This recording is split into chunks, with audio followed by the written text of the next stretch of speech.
In medieval Europe, there were a number of peculiar occupations that seem almost unbelievable today, from the gong farmer to the leech collector. Yet, among the strangest of these roles, especially across the British Isles, was the enigmatic figure known as the sine eater. So, who exactly was the sine eater? To uncover that, we need to travel back in time and explore a fascinating blend of pagan funeral traditions, Christian beliefs, ritual cakes, and even practices that could be considered a form of medicinal cannibalism. Stick with me. It's a journey stranger than you could ever imagine.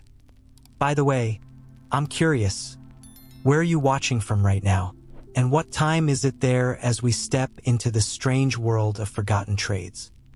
Most of us know that during the Middle Ages, the Catholic Church wielded enormous power, shaping every aspect of daily life across Christendom, from education and politics to social welfare and the arts. In Britain, the Christianization of the Anglo-Saxons gradually replaced older pagan burial traditions. Prior to this, many Northern European tribes, whether Germanic or Scandinavian, held similar beliefs, often choosing to either burn or bury their dead. Among the wealthy, it was common to be interred with belongings thought useful in the afterlife, often laid to rest in barrows. The larger the barrow, the more significant the individual inside, and markers like carved stones or runes signaled their status. Some Viking burial sites even reveal evidence of both animal and human sacrifices. By the late 6th century, Pope Gregory dispatched the Gregorian mission to convert the English kingdoms to Catholicism. Over the following centuries, many pagan customs either evolved or fused with Christian practices. Blood sacrifices became far less common, and burial rather than cremation spread widely. As church teachings emphasized resurrection and the soul's immortality, burial became more than a ritual. It became a religious necessity. Still, certain pagan traditions endured, like placing coins or small tokens in graves for the afterlife. While Christianity altered many ancient customs, pockets of Great Britain, particularly among the Celts, continued celebrating older rites for many years. Much like pagans had once ritually offered animals to appease their gods, a blend of pagan and Christian beliefs gave rise to the strange practice of sin eating. Despite church condemnation, bereaved families would hire a human scapegoat to symbolically absorb the sins of the deceased. In doing so, they hoped their loved one could enter heaven unburdened by past wrongdoings. The origins of these human sin consumers stretch back into antiquity, yet the earliest documented evidence is relatively recent, at least by historical standards. Around 1688, English antiquarian John Aubrey, in his work Remains of Gentilism and Judaism, described the sine eater. He wrote, "In the county of Hereford, it was customary at funerals for poor individuals to take upon themselves all the sins of the deceased. One man, whom I remember, lived in a cottage on Ross Highway. He was a long, lean, unpleasantly poor rascal. When a corpse was brought out and laid upon the bier, a loaf of bread was placed before him, along with a bowl of beer, which he drank, and 6 pence in money. By this act, he assumed all the sins of the departed, freeing their soul from wandering after death." Aubrey noted that this custom was widespread across Wales. In North Wales, sin eaters were similarly employed, though instead of beer, they received a bowl of milk. Aubrey also speculated that the practice may have drawn inspiration from the Jewish scapegoat described in the Old Testament. Yet being a sine eater came at a heavy social cost. As Bertram S. Puckle recounts in his 1926 book Funeral Customs, Professor Evans of the Presbyterian College, Carmarthen, witnessed a sine eater around 1825 living near Lamanog, Cardigan. The man, shunned by superstitious villagers as unclean, deliberately isolated himself, avoiding all social contact. Considered an associate of evil spirits and rumored to practice witchcraft and unholy rites, he was only sought out when a death occurred. After performing his grim task, the wooden bowl and platter used to consume the bread and beer were burned. Throughout history, food and drink have often been central to funerary rites, whether offered on graves, shared with mourners, or consumed at feasts. But the sine-eaters' meals were far from ordinary, eaten from the chest of the deceased. For many of these impoverished, marginalized individuals, frequently beggars, alcoholics, or otherwise ostracized, the act was one of survival, a meal earned at the expense of their own social standing. A similar tradition existed in medieval Germany, where corpse cake was prepared during funerals. After washing and wrapping the body in linen and placing it in its coffin, leavened dough would be placed on the chest to rise. It was believed that the dough would absorb some essence of the deceased, allowing loved ones who later ate the baked cake to spiritually incorporate a part of the departed. Similar customs could be found across Eastern Europe, where food and drink were placed near the deceased, believed to absorb the qualities of the departed before being consumed. This was seen as a way of keeping the soul alive.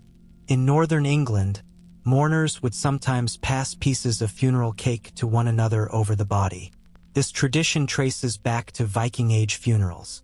On the seventh day after a person's death, ritual toasts of ale would be raised, honoring the oldest male's inheritance of family power and property. Pieces of ale cake were often washed down with spiced ale before the body was carried to its final resting place. Eating the dead, it's a grim topic, but one rooted in history. From prehistoric times in Western Europe, humans have consumed the flesh of others, whether for religious rites, nutritional necessity, or medicinal purposes. Numerous accounts from the Middle Ages illustrate that cannibalism occasionally occurred during wars and famines. In the 11th century, the Benedictine chronicler Roddels Glaver, in his book Historium, described the European famine of that era. He wrote that it became so extreme that grown sons ate their mothers while women did the same to their babies. He also reported that some had begun selling cooked human flesh openly in marketplaces. When caught, these offenders faced execution by burning, and yet the demand persisted, with some even digging up buried flesh to consume it, only to meet the same fiery fate. By the early 7th century, laws were enacted forbidding the use of human remains for remedies or cures. These legal restrictions stemmed from earlier Roman and Visigothic decrees against grave violations. Nevertheless, the market for human body parts for medicine remained lucrative. In 1424, Egyptian authorities in Cairo uncovered merchants systematically exhuming mummies, boiling their remains, and collecting the floating oils to sell in Europe, fetching 25 gold pieces per 100 weights. The renowned Milanese surgeon Lefranc even employed mummy preparations to heal broken bones. Yet blood proved to be the most sought-after ingredient in medicinal cannibalism. Tales persist of people drinking the blood of dying Roman gladiators, sometimes directly from their wounds. Why? Robert Suggs explains in Mummies, Cannibals, and Vampires, the history of corpse medicine, that the blood of a dead gladiator, warrior, or brawler was regarded as an excellent and well-proven remedy for epilepsy. By the Middle Ages, Suggs notes, the use of blood and body parts from executed criminals to treat epilepsy, a condition often interpreted as demonic possession, reflected a widespread belief. The life force contained in the deceased could be transferred to the afflicted. Sudden deaths enhanced the potency of these body parts. Fingernails, hair, and even blood were thought to retain life force for some time after death, making them ideal for these remedies. In a sense, it was a form of vampirism, a consumption of the departed's vitality. In medieval Germany, impoverished people who could not afford expensive apothecary remedies sometimes paid executioners for a small cup of warm blood straight from a prisoner's corpse. Like sin-eaters, executioners were socially ostracized, though in Germanic regions, they were also regarded as magical healers. For those unable to consume liquid blood, Franciscan apothecaries offered recipes to turn it into a sort of marmalade. The role of the sine-eater itself was paradoxical. On one hand, they provided comfort in grief and a spiritual pathway for the deceased to reach heaven.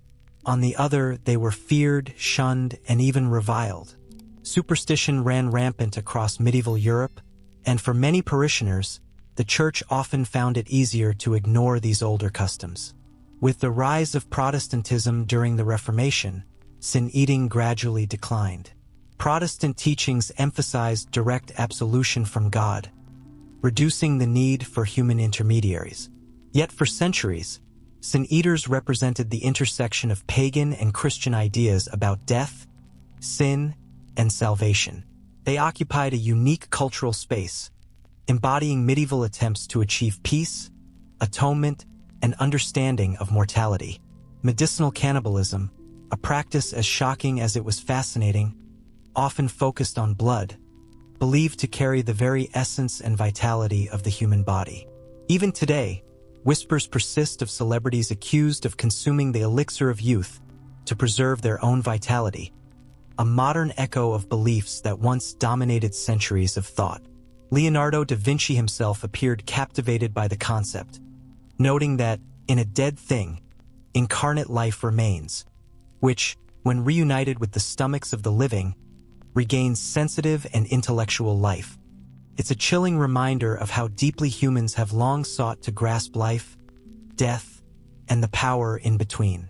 If you found this dive into the macabre and mysterious as fascinating as I did, you're not alone, and there's so much more waiting to be uncovered. Share your thoughts in the comments below. Would you ever dare to explore these forgotten remedies of the past? Thank you for joining us on this journey into the darker corners of history. Make sure to like, share, and subscribe to Vassal Truths. We release new videos every day exploring the secrets, myths, and mysteries of the medieval world. Stay curious, stay intrigued, and remember, history often hides the strangest truths just beneath the surface.